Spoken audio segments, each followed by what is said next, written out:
Welcome to the Mitel Connect Client training. In this training, we will discuss the layout of the Connect client, go over call handling, which includes making and answering calls, putting calls on hold, parking and unparking, transferring, checking voicemail, and looking at your call history. We will also go through how to instant message and how to use groups and work groups. I will then show you the different types of conference calls, how to create them, and how to use web conferencing. We will finish up by going through how to personalize the client in the Settings tab. This is a typical view of the Connect client window. It is called the dashboard. Please note there is an expanded view and a condensed view. From this area, you can set your availability, monitor your calls, check your call history, voicemails, or instant messages. You can also view your upcoming calendar events or check workgroup status. Your availability status dropdown allows you to show if you are available, in a meeting, or out of the office. You can use one of the generic states, or you can create a custom one of your own. If you connect Outlook to your client, you can control your availability state based on your calendar events. You can also have specific voicemail gradings that are dependent upon your state. The Contacts tab allows you to see your favorites and their availability state, and your groups. Please note there is an expanded and a condensed view by clicking on the Change View icon in the upper right-hand corner. The Recent tab shows your last 1,000 call interactions, incoming, outgoing, and missed. The Voicemail tab is where you can find a list of new and saved voice messages. The Messages tab shows a list of recent instant message conversations. The Events tab is where you can view your calendar or add a new event. Please note, this is only active if you are using AD credentials. If you are part of a workgroup, you will have the Workgroups tab. This shows if you are logged in to any workgroups and lets you view workgroup voicemail. In the Quick Dialer field, you can type in the first few letters of a first name, last name, initials, or the number of a person you would like to call. If you click on your name, you can change your primary phone assignment, access your conference bridge if you have one, and access the settings menu. The current call indicator shows calls that you are currently on. If you are on multiple calls, there will be more than one listed. The Quick Dialer lets you easily search for contacts within your directory. Just click on the Quick Dialer field. Enter in the first few letters of the first name, last name, or initials to refine your search. The icon next to a person's name indicates their availability. If it is green, they are available to take your call. If it is yellow, they are in a meeting. If it is red, they are out of the office. If it is orange, they are on the phone. And if it is gray, they are imported and not part of your Mitel directory. There are two ways to call a contact. Highlight his or her name and double-click, or single-click the contact's name and click the green call icon in the upper right-hand corner of the screen. There are two ways to answer an incoming call from the client. Click on the green handset icon within the call cell, or click Accept in the pop-up in the lower right-hand side of the screen. Placing or retrieving a call from the hold queue within the Connect client is very simple. To put a call on hold, click on the pause button within the current call indicator. A new tile will pop up letting you know that you have a call on hold. Taking a call out of the hold queue is just like answering a call. Simply click one of the two green answer icons to retrieve the call. There are multiple ways to transfer a call. The first one we will go through is technically a forwarding option. You have the ability to send an incoming call directly to voicemail. Just click on the voicemail icon within the current call indicator. The next option we will go through is a forwarding transfer. This happens when an incoming call is forwarded to another party before the call is answered. When a call shows up in the current call indicator, click on the forwarding icon and choose a contact to send it to. To do a blind transfer through drag and drop, click on the current call indicator and drag to a contact. Either drop right away or hover and select Blind Transfer. Please note you can do this with a call that has been answered or a call that has not been answered. You are currently looking at an operator screen. They have more transfer options than a general user.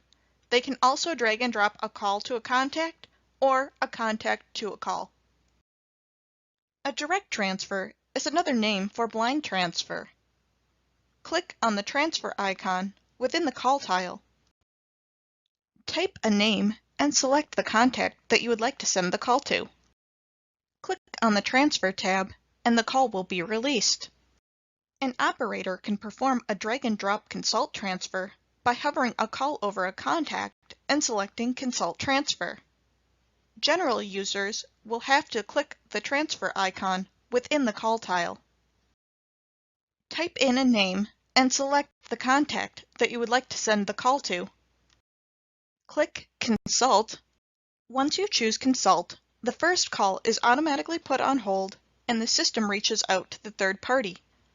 Once you have talked with that third party, you can finish the transfer by forwarding the call, or you can hang up on the third party and reconnect with the original caller.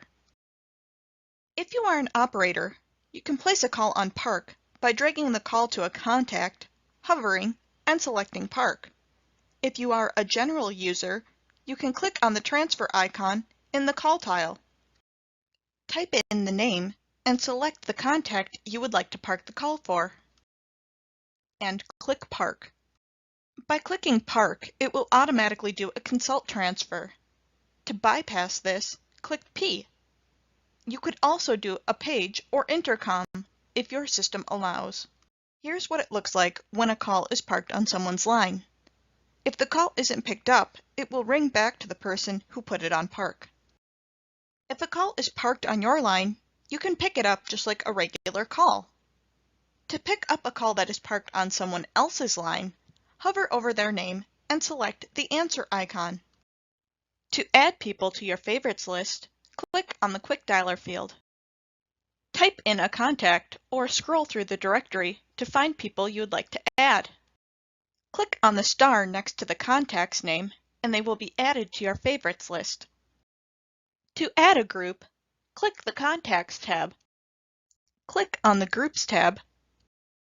Click the Add icon and select New Group. Type in a name for the group. Add members by typing or dragging.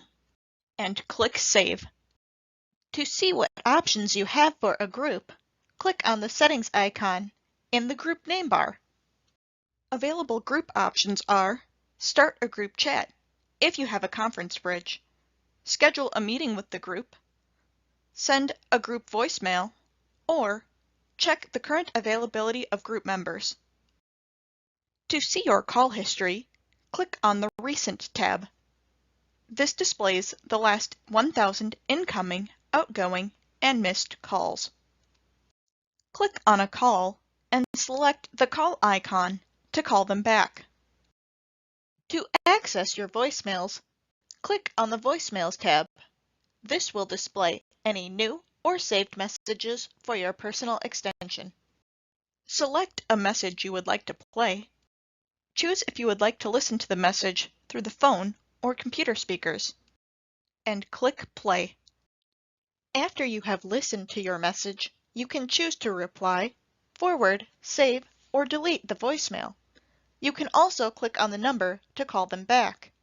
If you right-click, you will have the options to add the caller to your contacts, save the message, edit the subject, download the message to a WAV file, copy the voicemail ID to clipboard, or delete the voicemail.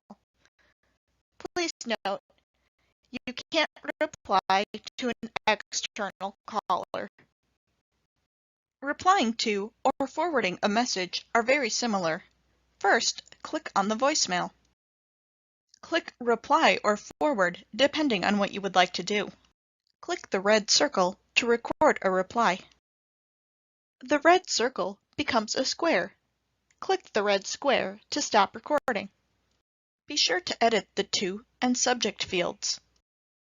Specify if you would like to send the message urgent, private, or send receipt, and click Send. To delete a voicemail, click on the message you wish to delete and click Delete. Messages that have been deleted for more than 6 hours will be permanently deleted at 2 a.m. server time. To restore a message from the deleted folder, click the Deleted Voicemails drop-down under all of your saved messages. Choose the voicemail you would like to restore and click Restore. To save a message, click on the message you would like to save and select Save. This will insert an icon to show you that the message is saved. To send an instant message, either type in a contact's name into the Quick Dialer field or single-click on a favorite. Type in a message in the Type Message Here box and hit Enter to send. To open a recent instant message conversation, click on the Messages tab and select the conversation you would like to continue. We will now talk about conferencing. An ad hoc conference happens when you are on a call and would like to add a third party in. To do this, click on the Add Person icon in the call tile. Type in a name or number for a contact. This could be internal or external. Click Conference to do a blind conference, or click Consult to speak with the third party before joining the conference together. Once you have spoken with the third party, click the Merge icon to join the calls together. Here is what a conference screen looks like. To end a conference call, click on the drop-down icon in the call cell. Drop individual callers by selecting the Hang Up icon in their call cell. Please note, if you select the Hang Up icon in the main call tile, you will hang up, but the other callers will still be connected. The next type of conference call is created through My Conference Bridge. To find your personal bridge information, click on your name by the availability state. To share your conference bridge information, click Copy to Clipboard. Paste the information into a meeting event, email, IM, or any other way to send out the information, and then send to recipients. Another way to schedule a conference is through the Events tab. Click on the Events tab and select New Event. Add in the meeting information. Please note there are additional meeting settings below the agenda. Once you are done, click Create Event, and this will open Outlook and send through email. Once a meeting invite is sent, it will appear in your Events tab. Upcoming events will also show up in the dashboard. To create a conference call through Outlook, open a new appointment on your calendar and click the Conference tab. This will populate information for your call. If you are doing an audio-only call, you may choose to delete the link and the Click Here to Join button. Click on the Conference drop-down and select Settings. Change the settings as needed. You could change the participant or host code, or click on the Advanced settings to add a password, choose when the conference starts, play an audio tone when someone joins, or whether or not to show participants to everyone. Once you've made your changes, click OK. Put in a subject, date, and time for the meeting. Invite participants and click Send. To join a call from Outlook, open the meeting in your calendar. Click on the Click Here to Join, or the link if it is a web conference, or if it is an audio conference, dial in the number provided and when prompted, enter in the participant code. When you are the host of a My Conference Bridge call, you can click on your name by the availability status. Click on the handset icon to join an audio conference, or the computer to join a web conference. Click on the Call button in the dashboard to join the audio call, or click on the web icon to join the web conference. If you are a participant in a Conference Bridge audio call, dial the number given in the invite, and when prompted, enter in the participant code. You will then be connected. If you are joining a web conference, you can just click on the link given in the invite. The link will prompt you to enter your name, and then hit Enter. Type in your number and click Call Me. Answer the phone when it rings and you will be connected. If the host has enabled this feature, you may have to press 1 to join the meeting. Here is a view of the host screen. The Now Speaking tab shows you who is speaking at any given time during the meeting. If someone hits the raise hand icon, it notifies the host by shooting a pop-out of the dashboard. The mute button lets you mute yourself in case you need to sneeze, cough, or talk to someone and don't want everyone on the call hearing. As the host, you have the ability to mute all the participants. This is where notifications come in handy. If you click the screen sharing icon, you can share your screen. You can choose if you want to share the full screen, just a window, or just an area. If permissions allow, you can click the record icon to record the call. If you are presenting with another contact, you have the ability to raise your hand if you have a question. You could invite a person to join by clicking the Add Person icon. By clicking the lock icon, you can stop people from joining the conference. The Info icon gives you the dial-in information for the call. Here is what the screen sharing area looks like for the host. It appears as a green box. Once you click the play icon to start screen sharing, it turns red and gives you a pause icon, as you see here. As the host, you have a few different ways to end a conference. You could end it for everyone by clicking the X in the My Conference box and then selecting the End and Leave option. This will end the meeting and hang up on everyone. Or you could click on the X in the My Conference box and select Leave, which allows you to leave and the other callers to continue the conference. Please note that if you click the Hang Up icon, it will let you leave, but the conference will continue. Here is what a host screen looks like when a conference has ended. Here is a view of the participant's web conference window. Sometimes you have multiple presenters on a conference. The Now Sharing tab lets you know who is sharing their screen. The Now Speaking tab lets you see who is speaking. This can change frequently depending on if everyone has speaker rights. If enabled, there is an option for group chat within the call. Depending on the host settings, you are sometimes able to see who else is on the call. If you choose to drop out of the call, there is a hang up icon. There is also an option to mute yourself in case you didn't want to interrupt the call with background noise. A participant also has the option to share their screen. However, this would have to be approved by the host. If the host has participants muted and someone has a question, they can click the raise hand icon and it will appear on the host screen. The info icon gives you the dial-in information for the call. This is the participant view of the screen sharing. Here is the notification everyone will see if the host clicks the End and Leave icon. If you are part of a work group, you will have the Work Groups tab. When it is red, you are signed out. To log in, click on the Work Groups tab and select Log In. When you are logged into work groups, the icon turns green and you have an option to log out.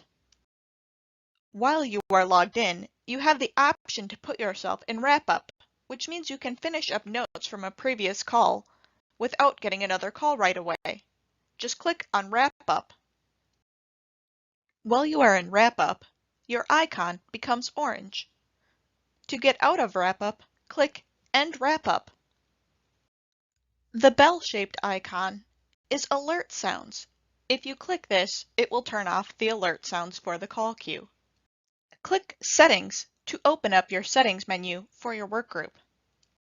To get to your workgroup voicemail, click Show Workgroup Details. The Queues tab shows you incoming calls waiting in the queue. The Agents tab only shows up for workgroup supervisors or operators. They have the option to log people in, out, or put them in work time, and also see who is logged in and logged out.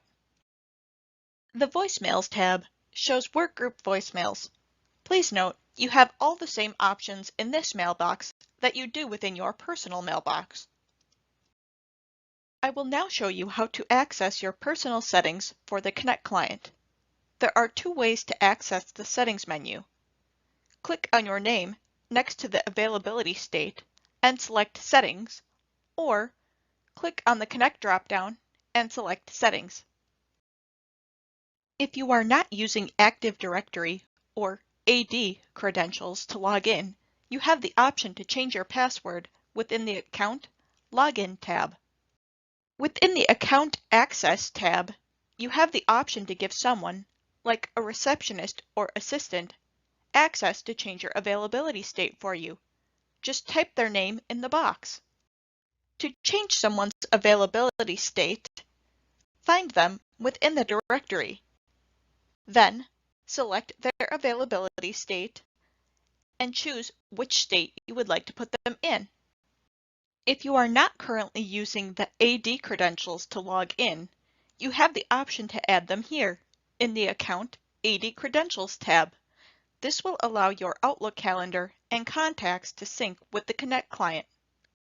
The Call Routing Availability Routing tab is where you can change the call flow for your different availability states.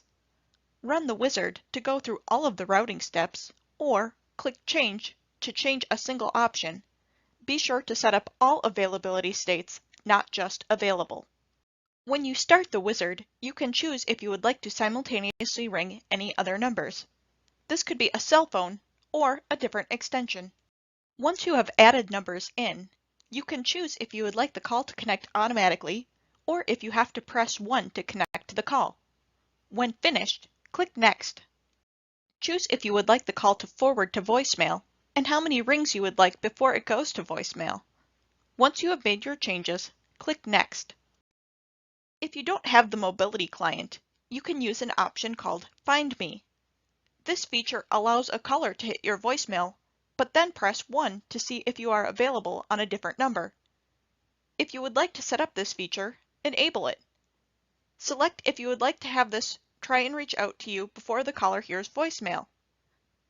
If after, be sure to add, if you would like the system to try and find me, please press 1 in your greeting. Choose if you would like to hear a recorded name or if you would rather receive the caller ID. Type in a number to be reached at, and then click Next. Let's take a look at how Find Me works. You get a call from a client, but you don't answer your phone. The call goes to voicemail. The client is given the option to press 1 to find you or to leave a message. If he or she presses 1, the call will ring to the number that you put in. It will ring a certain number of times, and if you don't answer, there are two possibilities. If you only have one number set up for Find Me, the caller will be routed back to your desk phone voicemail. If you have a second number programmed, the client will be forwarded to that number.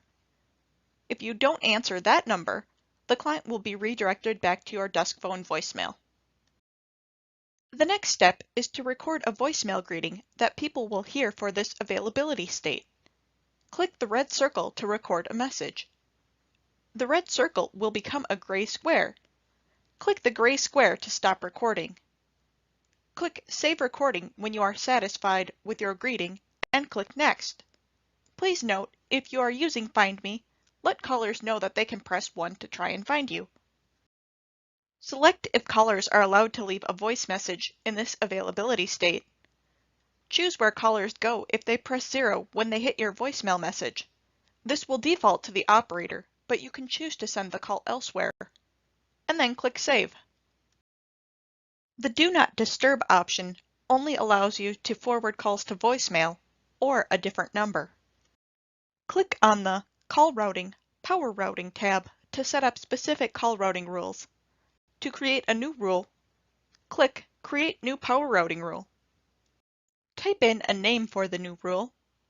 Choose which rules apply, if the number matches this, if the number dialed is that, if my availability is this, if I am on the phone, or if the time is between X and Y. Then choose where to forward calls. When finished, click Create Rule. If you have the mobile client, enter in your cell number in the Call Routing Mobile tab. Within the Voicemail Playback tab, you have the option to play the envelope information, or time and date stamp, while listening to messages. The Voicemail Setup tab allows you to change your voicemail password. This can be between 4 and 20 characters. You can choose to show your voicemails in line with your Outlook inbox. This means that messages will only show up on the computer that your phone is plugged into. If you delete from your Outlook, it will delete from your voicemail box. If you wish to enable this feature, you can click on the Voicemail Outlook tab and check the box. The Instant Message tab will allow you to create canned responses. This means if you are on a phone call and someone is trying to call you internally, you can respond with a pre-typed instant message. To send a canned message, click on the drop-down within the call cell and click Send. Please note, to send a canned message, the caller must be within your ShoreTel system. If you are using AD credentials, you have the option to sync your Outlook calendar with your availability state. Choose if you want to sync your Outlook contacts with the Connect client, see your upcoming meetings in the Events tab, and all you have to do is check the Outlook tab. Within the Notifications Voicemail tab, you can choose if you would like to receive email notifications about new voicemails. You can also have the option to attach a WAV file to the email or mark it as heard. This differs from the inline notification because you can open this from anywhere you can check your email. If you delete this email, it will not delete from your voicemail box. From the Notification Sounds tab, you can choose if you would like audio alerts and which sound you would like for different functions.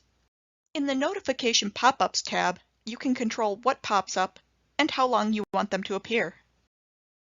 The Desk Phone tab lets you choose wallpaper for your phone if you have a 485 or a 655, and it also lets you set your ringtone. If you have a Softphone license, the Softphone tab allows you to choose your microphone or select if you want to make the Softphone be your primary phone when logged into the Connect client. You can change to your Softphone by clicking on your name by the Availability state and selecting Softphone in the Primary Assignment tab. To make a call from your Softphone, click in your Quick Dialer box and type in a name or number you would like to call. Please note you will need a USB headset to use your Softphone. Press Enter or double-click on a contact to make a call. The Telephony tab allows you to suppress the call waiting tone while on a call, suppress the dial tone while off-hook in headset mode on an analog phone. It lets you decide if you want to close the call tile after a call ends, and it lets you choose if you would like routing slips and notes available for each call on the dashboard. If you are part of a workgroup, the Workgroups tab will let you have the option to show notifications when calls arrive in queue, give you the option to continue to show notifications while you are logged out of your workgroups. You can choose which groups you are going to be active in, if you are in more than one, and you can adjust the queue threshold alerts. The Language tab allows you to choose a language for both your phone and voicemail menus, and also the Connect client application. Congratulations! You have completed the Mitel Connect Client training. If you have any further questions, please contact your system administrator.